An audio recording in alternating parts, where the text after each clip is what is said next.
ছোট্ট আমার মেয়ে সঙ্গিনীদের ডাক শুনতে পেয়ে সিঁড়ি দিয়ে নিচের তলায় যাচ্ছিল সে নেমে, অন্ধকারে ভয়ে ভয়ে থেমে থেমে। হাতে ছিল প্রদীপখানি, আঁচল দিয়ে আড়াল করে চলছিল সাবধানী।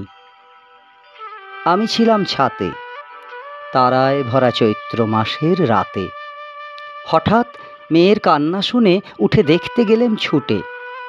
সিঁড়ির মধ্যে যেতে যেতে প্রদীপটা তার নিবে গেছে বাতাসেতে। শুধাই তারে, কি হয়েছে বামি? সে কেঁদে কয় নিচে থেকে, হারিয়ে গেছি আমি।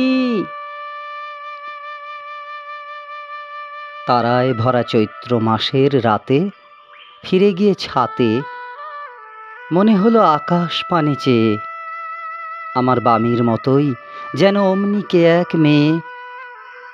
নীলাম্বরের আঁচলখানি ঘিরে দীপশিখাটি বাঁচিয়ে একা চলেছে ধীরে ধীরে।